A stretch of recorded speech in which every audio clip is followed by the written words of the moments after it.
चलिए बच्चों समझते हैं पोटेशियम परमैंगनेट की ऑक्सीडाइजिंग नेचर एसिडिक मीडियम में कैसा होता है।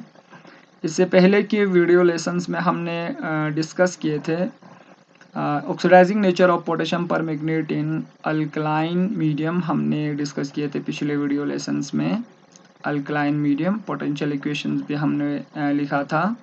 अल्कलाइन मीडियम में पोटेशियम मैग्नेट बनता है KMnO4, लेकिन फर्दर डिकम्पोज होके मैग्नीज डाइऑक्साइड की फॉर्मेशन करता है, जिसमें मैग्नीज की ऑक्सीडेशन स्टेट क्या है Mn, यहाँ पर Mn2 मैग्नीज डाइऑक्साइड की फॉर्मेशन होता है और मैग्नीज की ऑक्सीडेशन स्टेट +4 है, ये याद रखना है।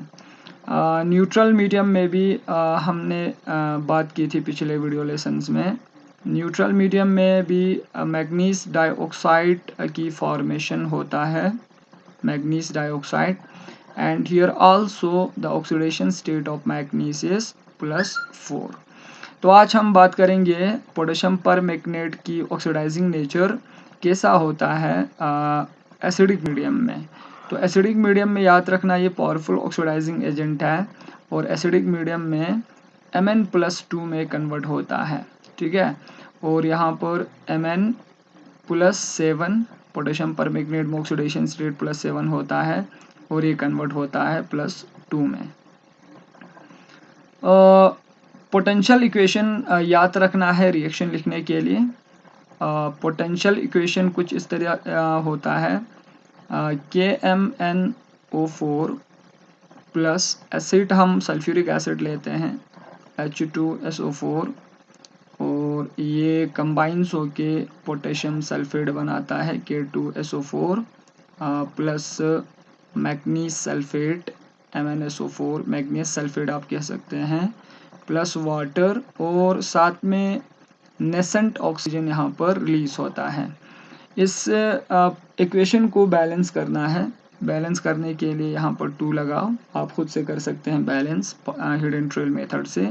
यहाँ पर 3 लगाओ और मैग्नीज सल्फेट के मैग्नीज के साइड यहाँ पे 2 लगाओ और वाटर के साथ यहाँ पर 3 लगाओ और यहाँ पर 5 टाइम्स आपको क्या लगाना है, नेसेंट ऑक्सीजन। सो ये पोटेंशियल इक्वेशन है एसिडिक मीडियम में, ये याद रखना है। आयनिक इक्वेशंस भी आप लिख सकते हैं, आयनिक इक्वेशन, आयनिक पोटेंशियल इक्वेशन भी आप कह सकते हैं। आयनिक इक्वेशंस में पोटेशियम लिखना नहीं होता है, रेडिकल C लिखने हैं। जैसे यहाँ पर मैं मैग्नेट परमैंगनेट मैंने लिखा MnO4-, ये ऑक्सीडाइज होता है और आप सबको पता है Mn+2 बनाता है, दैट इज Mn+2। यहाँ पे 4 ऑक्सीजन है, इस साइड ऑक्सीजन बैलेंस करने के लिए 4 टाइम्स आपको यहाँ पर वाटर ऐड करने हैं, 4 टाइम्स, तो 4 ऑक्सीजन 4 ऑक्सीजन। नाउ यहाँ पे 8 टाइम्स हाइड्रोजन आए, तो यहाँ पर भी आपको 8 टाइम्स इस साइड H+ आयंस जो है ऐड करने हैं।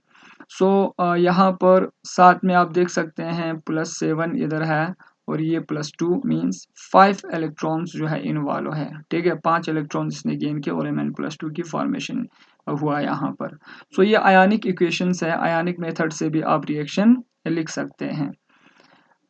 ये एक इम्पोर्टेंट कंपाउंड है एसिडिक मीडियम में, ऑक्सीडाइजिंग नेचर का यूजेस भी है। वॉल्यूमेट्रिक एस्टिमेशन जब आप करते हैं ऑक्सिलिक एसिड की, तो एसिडिक मीडियम में जो ऑक्सीडाइजिंग जो सॉल्यूशंस है या एसिडिक सॉल्यूशंस है KMnO4 का, प्राइमरी स्टैंडर्ड सॉल्यूशन के तौर पर आप यूज़ करते हैं। तो उस समय जब आप वॉल्यूमेट्रिक एस्टिमेशन करते हैं, ऑक्सिलिक एसिड हो, थायोसल्फेट हो, तो उस समय इक्विवेलेंट वेट जो है कैलकुलेट करना होता है। सो इक्विवेलेंट वेट हम कैलकुलेट कर सकते हैं। इक्विवेलेंट वेट के लिए molecular weight of potassium permanganate divided by क्या लगाते हैं, n फैक्टर्स। n फैक्टर यहाँ पर electron involve during redox reaction, तो यहाँ पर इलेक्ट्रॉन जो इन्वॉल्व हो रहा है दैट इज 5, तो यहाँ पर मॉलिक्यूलर वेट को 5 से क्या करने हैं, डिवाइड करने हैं। इस प्रकार से आप इक्विवेलेंट वेट जो है निकाल सकते हैं पोटेशियम परमैंगनेट का। पहला रिएक्शन ये है एसिडिक मीडियम में, सबसे पहला रिएक्शन कि इट ऑक्सीडाइजेस H2S इनटू, यहाँ पर it oxidises hydrogen sulphide that is H2S into sulphur. ठीक है, न्यूट्रल मीडियम में भी ये रिएक्शन हमने लिखा था, तो ये रिएक्शन सिमिलर है।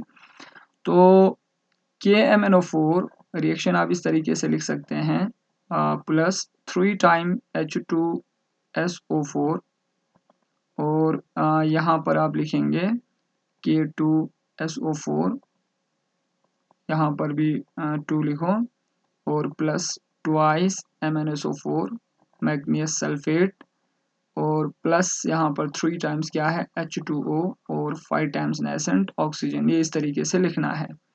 इसके बाद नीचे H2S आप लिखेंगे, H2S ये सल्फ और नेसेंट ऑक्सीजन इसके साथ रिएक्ट होगा, वाटर यहाँ पर बनता है प्लस सल्फर।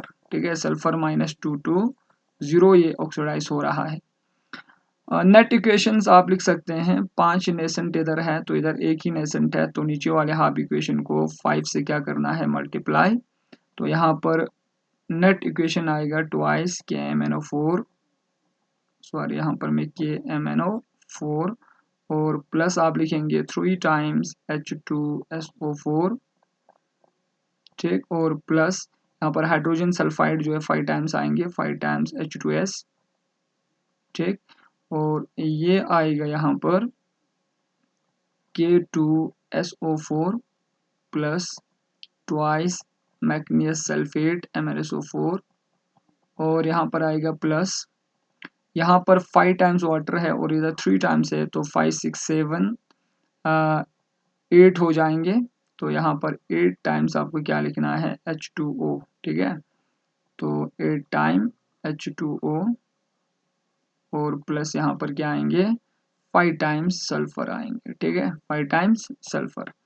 इस तरीके से रिएक्शन आप लिख सकते हैं। तो this is the oxidation reaction या oxidation reactions of hydrogen sulphide with potassium permanganate in acidic medium. ठीक है, नेक्स्ट और एक हम रिएक्शंस जो है डिस्कस करेंगे, इसको आप आयनिक फॉर्म में भी लिख सकते हैं। आयनिक फॉर्म में अगर आपको लिखना है तो ये आयनिक इक्वेशन याद रखना है, MnO4 plus 8 times H plus यहाँ पर थे और प्लस 5 इलेक्ट्रॉन्स इन्वॉल्व हो रहा था, साथ में यहाँ पर Mn+2 फॉर्म बन रहा था, Mn+2 और यहाँ पर 4 टाइम्स H2O थे। ठीक है, तो यह सल्फाइड हाइड्रोजन सल्फाइड में से रेडिकल को लिखना है सल्फाइड, ये 2 इलेक्ट्रॉन्स जो है रिलीज करता है और यहाँ पर ट्वाइस इलेक्ट्रॉन। ठीक है, यहाँ पर प्लस यहाँ पर आप देख सकते हैं 5 इलेक्ट्रॉन्स है, यहाँ पर 2 इलेक्ट्रॉन्स है, तो इन दोनों इलेक्ट्रॉन्स को बैलेंस करना होता है। इसको 5 से मल्टीप्लाई कर दो तो 10 इलेक्ट्रॉन हो जाएंगे,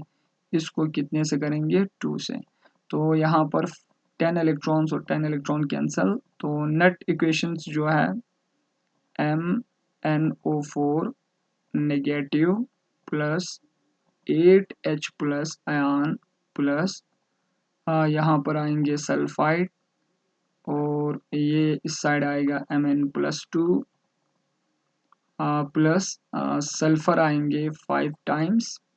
ठीक है, तो यहाँ पर सल्फाइड जो है, यहाँ पर सल्फाइड सॉरी 5 टाइम्स यहाँ पर सल्फाइड भी आएंगे और यहाँ पर 5 टाइम्स आएंगे। ठीक है, सल्फाइड, तो प्लस यहाँ पर 8 टाइम्स आता है H2O। ठीक, 2 4 ज़ा 8 टाइम्स यहाँ पर H2O आता है।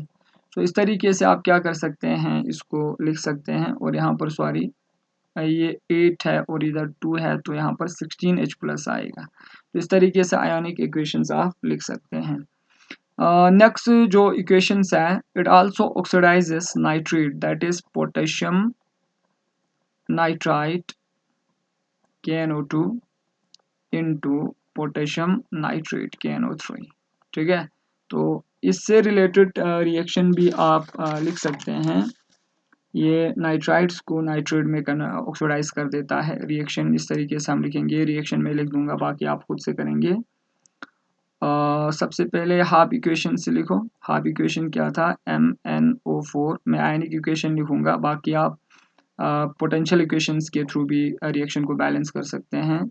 Plus 8 times H plus ion और प्लस क्या था 5 इलेक्ट्रॉन्स और यहाँ पर Mn+2 प्लस यहाँ पर 4 टाइम्स वाटर, ठीक है, H2O। तो नीचे आपको क्या लिखना है, देखो नाइट्रेट लिखना है NO2, ठीक, माइनस, और ये कन्वर्ट हो जाता है NO3 माइनस में। तो यहाँ पर नाइट्रोजन की जो ऑक्सीडेशन स्टेट जो है प्लस का 3 है, और यहाँ पर आ जाएंगे प्लस का 5, तो इट रिलीजेस 2 इलेक्ट्रॉन्स, ठीक है, 2 इलेक्ट्रॉन इसने रिलीज किए। सो यहाँ पर 5 इलेक्ट्रॉन, नीचे 2 इलेक्ट्रॉन, तो इसको हम मल्टीप्लाई करेंगे कितने से, 5 से, और ऊपर वाले हाफ इक्वेशन को मल्टीप्लाई करो 2 से, ठीक है, 2 5 ज़ा 10। तो नेट इक्वेशन आप लिख सकते हैं ट्वाइस Mn, ठीक, तो यहाँ पर आएगा ट्वाइस MnO4 नेगेटिव प्लस यहाँ पर ये 2 और यहाँ पर 8 है, तो ये हो जाएंगे 16H प्लस, एंड प्लस यहाँ पर 5 है और इधर 1 टाइम्स NO2 माइनस, तो यहाँ पर 5 टाइम्स NO2 माइनस आपको लिखने हैं नाइट्राइट, और ये यहाँ पर आपको आएंगे 2 टाइम्स Mn+2। ऊपर वाली इक्वेशंस में भी हमने यहाँ पे 2 लिखना है क्योंकि ये यहाँ पर कितने टाइम्स है, 2 टाइम्स, ठीक है। तो 2 टाइम्स Mn+2 प्लस 2 4 ज़ा 8 टाइम्स H2O आएंगे, और यहाँ पर आएगा प्लस 5 टाइम्स NO3 माइनस, ठीक है। So this is the reactions, oxidation reactions of nitrite with potassium permanganate in acidic medium। इस तरीके से और भी रिएक्शंस आप लिख सकते हैं। ट्राई दिस ऑल रिएक्शन, जैसे furious sulphate that is FeSO4 को ferric sulphate that is Fe2SO4 thrice में कन्वर्ट कर देता है। ये रिएक्शन आप खुद से ट्राई करो। It also oxidizes potassium iodide into iodine molecule, ठीक है, आयोडीन मॉलिक्यूल से लिबरेट करता है। याद रखना ये रिएक्शन अलग था अल्कलाइन मीडियम में। तो अल्कलाइन मीडियम में क्या था, अल्कलाइन मीडियम में मैंने आप लोगों को बताया था पोटेशियम आयोडाइड को आयोडेट में कन्वर्ट कर देता है, लेकिन एसिडिक मीडियम में अलग है। देखो एसिडिक मीडियम में आयोडीन मॉलिक्यूल लिबरेट होता है, ठीक है। तो ये रिएक्शन भी आप खुद से ट्राई करेंगे। इसके बाद it also oxidises carboxylic acid COOH, ठीक है, into carbon dioxide, carbon dioxide में ऑक्सीडाइज कर देता है। तो ये रिएक्शंस जो है आप खुद से ट्राई करेंगे, ठीक। पोटेशियम परमैंगनेट के यूजेस अगर आप देखें, ठीक है, यूजेस ऑफ पोटेशियम परमैंगनेट, तो याद रखना एसिडिक जो सॉल्यूशंस हैं, acidic solutions of KMnO4 uses as volumetric estimations, ठीक है। तो एसिडिक सॉल्यूशन यूज किया जाता है वॉल्यूमेट्रिक एस्टिमेशन के लिए, ठीक है, वॉल्यूमेट्रिक एस्टिमेशन के लिए प्राइमरी स्टैंडर्ड सॉल्यूशन के तौर पर यूज किया जाता है acidic solution of potassium permanganate को।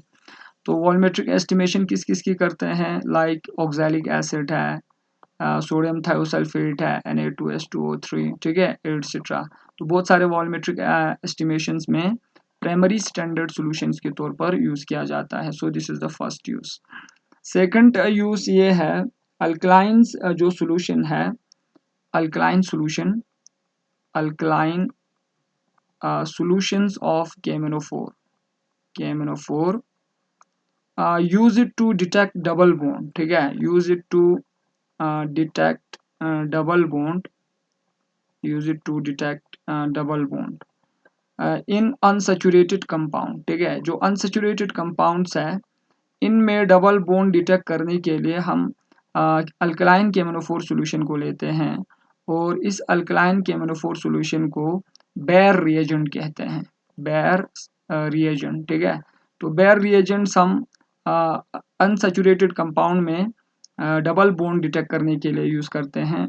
कुछ ऐसा होता है जैसे अगर आपके पास ये है अल्कीन है, इसमें डबल बॉन्ड है, ये ऑक्सीडाइजिंग नेचर है, तो ये नेसेंट ऑक्सीजन रिलीज करता है KMnO4, और यहाँ पर क्या ऐड होता है देखो KMnO4, तो यहाँ पर CH और यहाँ पर आएंगे OH, CH2OH, और यहाँ पर सिंगल बॉन्ड CH2OH, ये अल्कोहल में कन्वर्ट होता है।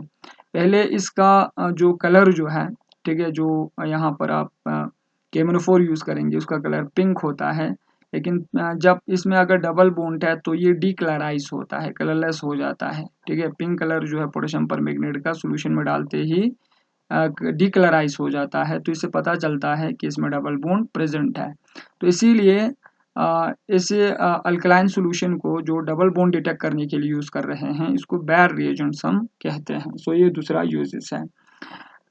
नेक्स्ट यूजेस यहाँ पर मैं लिखूंगा लास्ट, इसको जाम साइट्स, ठीक है, जाम साइट्स और डिसइंफेक्टेंट के तौर पर भी यूज़ करते हैं, जाम साइट्स एंड इन्फेक्टेंट्स। तो ये 3 यूजेस है पोटेशियम परमैंगनेट का, ये चीज़ याद रखना है। पहला, एसिडिक सोल्यूशन जो है वॉल्यूमेट्रिक एस्टिमेशन में प्राइमरी स्टैंडर्ड सोल्यूशन के तौर पर इस्तेमाल करते हैं। अल्कलाइन सोल्यूशन को डबल बॉन्ड डिटेक्ट करने के लिए यूज़ करते हैं, अल्कलाइन सोल्यूशन को बैर रिएजेंट कहते हैं। जाम साइट्स और डिसइंफेक्टेंट के तौर पर भी इसको यूज़ करते हैं। सो पोटेशियम परमैंगनेट जो है ख़त्म हो चुका है। अगर किसी को कोई कन्फ्यूजन्स है तो ज़रूर क्वेश्चन पूछिएगा। नेक्स्ट हम F ब्लॉक एलिमेंट्स जो है स्टार्ट करेंगे नेक्स्ट वीडियो लेसन्स में। So thanks for watching my video lesson.